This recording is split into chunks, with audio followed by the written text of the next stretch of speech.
palabras envasadas. Lo que nadie explica, lo que no se aclara. Luces que bajan, el radar se vuelve loco. Objetos que vuelan, los vemos poco a poco. Es tecnología o vienen de otro plano. Buscando respuestas con el micro en la mano. Expedientes abiertos, casos sin final. Un viaje directo a lo sobrenatural.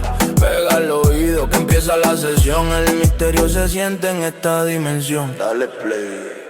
Buenas, bienvenido a otro episodio de Historias Condensadas. Aquí transformamos historias complejas en relatos breves, claros y fascinantes. Si tienes poco tiempo pero mucha curiosidad, estás en el lugar correcto. Pongámonos en situación por un momento. Es enero de 1971. Pleno invierno. Exacto. Pleno invierno en el norte de Finlandia, en una zona boscosa y aisladísima llamada Pudasjärvi. Hay 30 grados bajo cero y una oscuridad casi perpetua. Las condiciones ideales para la sugestión, desde luego. Totalmente. Pues imaginemos a dos hermanos, operarios de maquinaria pesada, conduciendo un quitanieves por una carretera que está completamente desierta. Y de repente, ¡bam!, una esfera luminosa gigante aparece en el cielo. Madre mía. Pero, ojo, que no está simplemente flotando a lo lejos, no. Hacemos movimientos que son, imposibles, desafiando cualquier ley de la inercia y parece que reacciona directamente a la presencia del camión. Claro, y la reacción ante eso no es de asombro, es de terror absoluto. Eso es. El pánico es tan visceral que estos hombres no sacan una libreta para tomar notas. Sacan un rifle de caza del camión, apuntan a esa luz incomprensible y le pegan un tiro. Es que es una reacción animal, ¿sabes? Primaria. Cuando el entorno físico que damos por sentado se resquebraja de esa manera tan brutal, la mente humana no busca entender. Ya, solo busca sobrevivir, claro. Exacto. Disparar al cielo no es un acto de curiosidad científica. Es un intento desesperado de recuperar el control cuando la realidad misma parece haberse roto en 1000 pedazos. Y precisamente ahí, en esa fractura de la realidad, es donde arranca nuestro análisis a fondo de hoy. Vamos a sumergirnos en el fenómeno de los objetos voladores no identificados. Un tema que, da para mucho. Da para muchísimo. Pero quiero dejar algo meridianamente claro desde el minuto 1 para quienes nos escuchan. El objetivo de esta charla no es ponernos el sombrero de teóricos de la conspiración. No, por favor. Ni vamos a intentar demostrar si hay vida extraterrestre visitando la Tierra. Eso se lo dejamos a otros. Eso es, nosotros vamos a otro nivel. Exacto. Lo que nos interesa desgranar hoy, y de lo que yo estoy personalmente fascinada, es algo mucho más cercano y quizás más inquietante. ¿Qué ocurre dentro de la mente humana y en la sociedad cuando nos damos de bruces con lo absolutamente inexplicable? Me parece el enfoque más adecuado, la verdad.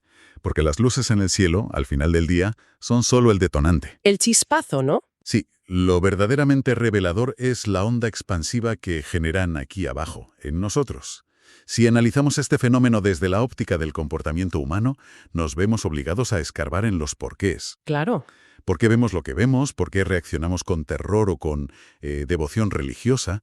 Y sobre todo, ¿por qué nuestra forma de interpretar el misterio ha ido mutando a lo largo de los siglos? Vale, pues empecemos por ese viaje en el tiempo, porque la historia de los avistamientos anómalos es larguísima. O sea, muy anterior a los radares o los móviles. Muchísimo antes, sí. Si repasamos los registros históricos de nuestras fuentes, la humanidad lleva reportando objetos extraños en el cielo desde que tenemos capacidad de escribir. Así es. Pero lo fascinante es cómo cambian las descripciones. Fíjate en esto. En la antigua Roma, los cronistas dejaban por escrito testimonios sobre naves fantasmas surcando las nubes. Luego damos un salto al siglo X y los textos describen esferas y cilindros luminosos participando en auténticas batallas aéreas. Batallas en el cielo, claro. Y a finales del siglo XIX, justo antes de la aviación moderna, la gente empezó a reportar dirigibles misteriosos con focos cegadores. Es como si la humanidad estuviera constantemente intentando actualizar el software de su imaginación. Esa analogía me gusta mucho. Usando siempre el vocabulario de la tecnología más puntera de cada época para explicar lo incomprensible, ¿verdad? Sí, pero yo iría un paso más allá de la analogía del software. No es solo una cuestión de vocabulario. Es un mecanismo de defensa psicológico brutal contra la disonancia cognitiva. A ver, explícame eso. Piénsalo así. El cerebro humano es, en esencia, una máquina de reconocimiento de patrones. No tolera el vacío conceptual. Odia no saber qué está pasando. En su base de datos, algo que sencillamente no puede ser. La mente entra en pánico.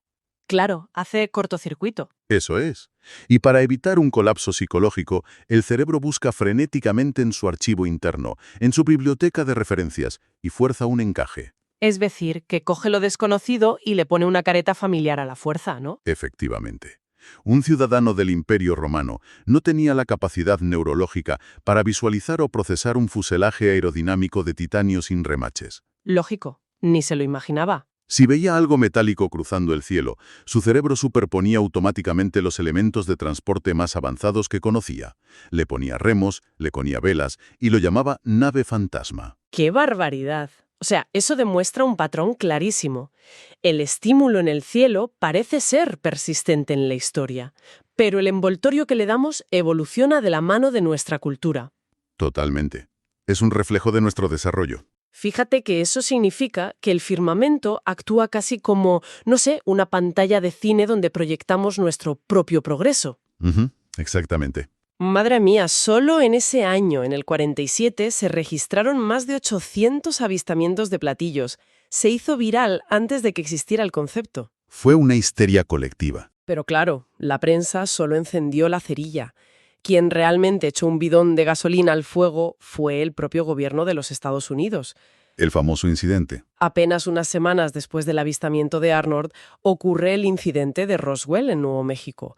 Y la secuencia de los hechos es casi cómica vista desde hoy, la verdad. Es un desastre de relaciones públicas histórico. Totalmente. El propio ejército estadounidense emite un comunicado de prensa oficial afirmando haber recuperado en un rancho los restos de un disco volador. Un comunicado que dio la vuelta al mundo de inmediato. Validó toda la histeria previa. Para que luego, apenas unas horas más tarde, el mismo ejército convoque a los periodistas a toda prisa, se desdiga públicamente y declare que todo ha sido un bochornoso error. Y que era un globo meteorológico, sí. Exacto. Que los restos metálicos correspondían a un globo meteorológico. Tela. Pero claro, el daño ya estaba hecho. Y las implicaciones sociológicas de ese giro de guión en 24 horas son inmensas. La excusa del globo, sea cierta o no, dinamitó la credibilidad institucional. Lógicamente. La gente no es tonta. Claro, si el ejército más poderoso del mundo, que acaba de ganar una guerra mundial, afirma haber capturado un platillo y horas después dice que se confundió con un globo de neopreno... La gente hace una lectura muy sencilla. Nos están mintiendo. Exactamente. Esa torpeza flagrante sembró la semilla de una desconfianza sistémica. Es el origen del escepticismo moderno hacia las narrativas oficiales. El terreno perfecto para que el mito eche raíces profundas. Y esas raíces no se quedaron en Estados Unidos, ni mucho menos. Toda esa paranoia global, el ruido de los titulares, las contradicciones militares, todo eso se expandió. Cruzó el charco, como se suele decir. Y acabó aterrizando de forma brutal en las vidas de personas comunes en Europa. Y aquí volvemos a la nieve, a ese rincón de Finlandia que mencionábamos al principio. A Pudasjärvi. Sí, la región de Ostrobotnia del Norte. Un entorno rural rodeado de bosques espesos. Los registros que analizan nuestras fuentes de este caso son apabullantes. Desde finales del 69 hasta principios del 71, esta zona sufrió una oleada implacable de avistamientos. Pero fíjate que el caso de Pudasjärvi destaca en la historia precisamente porque rompe el molde del simple rumor de pueblo. No era el típico borracho saliendo de la taberna, ¿no? Que va. Los informes detallan una experiencia comunitaria masiva y recurrente. Hablamos de centenares de testigos con perfiles que a priori consideraríamos muy fiables. Profesores, granjeros. Granjeros pragmáticos, familias enteras. Las descripciones convergían en esferas luminosas que realizaban vuelos rasantes, iluminaban los bosques en plena noche y reaccionaban de manera inteligente. Y no solo eso, aquí es donde el misterio deja de ser un simple espectáculo óptico y se vuelve físico, tangible. Las brújulas de los lugareños se volvían locas, girando sin sentido. Había perturbaciones reales. Se registraban fuertes alteraciones magnéticas en la zona. Y es en este contexto de presión psicológica constante, de noches interminables con esas cosas rondando, cuando llegamos al incidente del quitanieves. El de los disparos. Sí. Imagina el nivel de terror. Ves una luz anómala y tu respuesta no es correr, es sacar un rifle y abrir fuego. Claro, pero el matiz aquí es esencial. Como investigador del comportamiento, te digo que disparar no es solo una defensa física. Es un intento psicológico de traer el fenómeno de vuelta a nuestras leyes. A la realidad conocida, digamos. Eso es. Cuando tus instrumentos fallan, cuando la brújula gira descontrolada y la gravedad parece suspenderse, tu mapa del mundo se borra. Al disparar una bala, estás usando una herramienta predecible. La pólvora, el impacto... Exacto. Intentas que el fenómeno anómalo obedezca a la física humana. Quieres ver si sangra, si se rompe, si huye. Quieres obligar a lo desconocido a jugar con tus reglas. Qué interesante verlo así. El hecho de que se documentaran estas alteraciones magnéticas y estas reacciones tan extremas, pues lógicamente atrajo la atención de investigadores a nivel nacional. La gente estaba al límite de la cordura. Pero a ver, la complejidad de la mente humana es de locos, porque justo al mismo tiempo, en ese mismo lugar, tenemos un testimonio que contrasta salvajemente con la violencia de los quitanieves. Sí, el caso del contacto. Ese. Poco después de los disparos, un vecino de la región asegura haber entrado en contacto directo con los ocupantes de estas supuestas naves. Es un relato que bordea lo místico. Pero, según nuestras fuentes, es fundamental para entender el puzzle completo. Según este hombre, los seres le hacen una pregunta directa. Le dicen, ¿por qué nos disparan? Y la respuesta de él es tremenda. Es de una tristeza desoladora. Él les responden, ¿somos tan primitivos? Me pone los pelos de punta. Es que esa frase esconde una carga sociológica brutal. Para interpretar por qué alguien genera ese relato, independientemente de si creemos que ocurrió físicamente o no, tenemos que entender el terreno social. Claro, no podemos aislar el fenómeno de lo que estaba pasando en Finlandia. Imposible. A finales de los 60, Finlandia atravesaba una metamorfosis socioeconómica violentísima. El país estaba industrializando a marchas forzadas. Todo cambiaba muy rápido. La población rural, de zonas como Pudasjärvi, se veía obligada a abandonar sus tierras de forma masiva para emigrar a las grandes ciudades o a Suecia. Un éxodo rural traumático. Vamos, dejar la granja de tus abuelos, tu comunidad, para acabar en una cadena de montaje en Helsinki. Era el fin de un mundo para ellos. Estaban inmersos en una ansiedad económica galopante y un miedo atroz al futuro. Exacto. Se enfrentaban a la extinción de su modo de vida. Y fíjate en el paralelismo. Igual que en la Roma antigua la mente proyectaba naves, en la Finlandia del 71, la comunidad proyectaba su trauma social en esas luces. Claro, la ansiedad proyectada en el cielo. Las reacciones se dividieron en dos bloques. Los hermanos del Quitanieves representaban el terror absoluto ante las fuerzas incontrolables que destruían su mundo. El disparo era la rabia contra ese cambio forzado. Y por otro lado, el vecino que busca el contacto pacífico, el que siente que esos seres le escuchan. Sí, es la búsqueda de un asidero espiritual. Cuando las instituciones te fallan y la economía te expulsa de tu hogar, la idea de que unos seres superiores y benévolos bajen a dialogar contigo ofrece un consuelo inmenso. Te devuelve el significado, ¿no? Te hace sentir que importas. Totalmente. Te hace sentir que el universo tiene un orden. Y ojo, porque este mecanismo no se ha quedado en los años 70. Lo vemos hoy en día. Uy, sí. Cada vez que hay una crisis global o inestabilidad, vemos un repunte masivo en las teorías de la conspiración o narrativas que buscan explicadores ocultos. Es la misma pulsión humana, buscar orden en el caos. Me encanta esa lectura, de verdad. El cielo polar de Pudasjärvi se transformó en un gigantesco test de Rorschach a escala comunitaria. Quien sentía pánico veía una amenaza a la que disparar. Y quien sentía vacío existencial veía a salvadores cósmicos. Es deslumbrante. Pero claro, mientras el pueblo debatía entre los disparos y la redención, la ciencia oficial no podía quedarse mirando desde la barrera. Había alteraciones magnéticas, pánico social, periódicos. Alguien tenía que poner orden. Intervino la academia, claro. El nivel de histeria lo exigía. Se formularon 3 hipótesis centrales para intentar diseccionar esto de manera racional. A ver, cuéntame la primera. La primera pasaba por explicarlo a través de fenómenos naturales poco comunes, principalmente las luces de terremoto. Confieso que este concepto siempre me ha parecido casi de ciencia ficción, aunque sea puramente geológico. Es un fenómeno real y muy interesante, el efecto piezoeléctrico. Piensa en la corteza terrestre. En zonas con fallas geológicas, enormes bloques de roca que contienen cuarzo son sometidos a una presión inimaginable. Vale. Esa presión mecánica sobre los cristales genera una carga eléctrica enorme. Y esa energía se libera hacia la superficie, creando esferas de plasma luminoso que pueden flotar a ras de suelo y moverse erráticamente. Y eso explicaría por qué las brújulas se volvían mocas, claro. Exacto. Esos campos eléctricos extremos alteran los instrumentos. Científicamente encajaba a la perfección con la descripción física de algunas luzas. Vale, lo entiendo, es como apretar un mechero piezoeléctrico gigante. ¿Y la segunda hipótesis? Porque, a ver, estamos en plena Guerra Fría. Finlandia hace frontera con la Unión Soviética. Esa es la hipótesis militar, muy robusta también. A principios de los 70, las superpotencias desarrollaban tecnología furtiva, drones de reconocimiento y misiles no tripulados. Y Finlandia era una zona colchón geopolítica. Efectivamente. La idea de que aparatos soviéticos o incluso de la OTAN estuvieran usando el espacio aéreo finlandés deshabitado para pruebas encubiertas era altamente probable para cualquier analista. Y la tercera hipótesis, evidentemente, era la de los visitantes de otros mundos, que era a la que se aferraba gran parte del pueblo. Claro.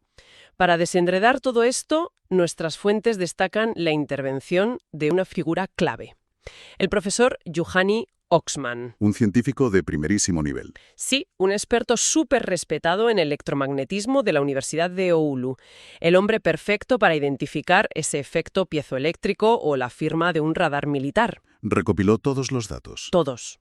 Analizó las alteraciones magnéticas, estudió las trayectorias y el resultado de su investigación es, para mí, uno de los momentos más honestos de la historia de la ciencia. Porque concluyó que ninguna de las hipótesis convencionales cuadraba con los datos, ¿verdad? Exacto. Evaluó las presiones tectónicas y no encajaban. Descartó la tecnología militar de la Guerra Fría por los patrones de vuelo sostenidos y tras todo ese proceso dictaminó que, con el conocimiento de 1971, era imposible explicar el fenómeno. Emitió un rotundo «no lo sé». Admitió la derrota científica y creo que hay una grandeza brutal en que un físico de su calibre no intente calzarnos una explicación pobre solo para callar a la prensa. Es un acto de honestidad intelectual poco común, pero sociológicamente el efecto de ese «no lo sé» es tremendo. Como decíamos antes, el cerebro odia el vacío. Ya te digo. Si la ciencia, que es la máxima autoridad racional, levanta las manos y deja el espacio en blanco, ese vacío explicativo se convierte en oxígeno puro para que el mito respire y se haga inmortal. O sea, que en lugar de cerrar el caso, lo validó sin querer. Al confirmar que allí había algo genuinamente anómalo, validó indirectamente las narrativas de contacto y los miedos de la gente. El misterio quedó enquistado para siempre. Es un recorrido alucinante, de verdad.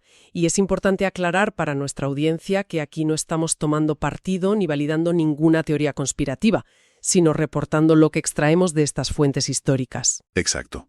Somos analistas de la información, nada más. Pero si sintetizamos este viaje que hemos hecho hoy, la evolución es innegable. Hemos visto cómo este enigma nos acompaña desde siempre. Empieza con ejércitos de escudos voladores en los cielos de la Edad Media. Pasa a convertirse en un platillo de aluminio por culpa de un titular de prensa malentendido y la torpeza en Roswell. Y termina cristalizando en una carretera nevada de Finlandia, donde un fenómeno aparentemente electromagnético se fundió con el miedo visceral de una sociedad rural que perdía sus raíces. El patrón es siempre el mismo.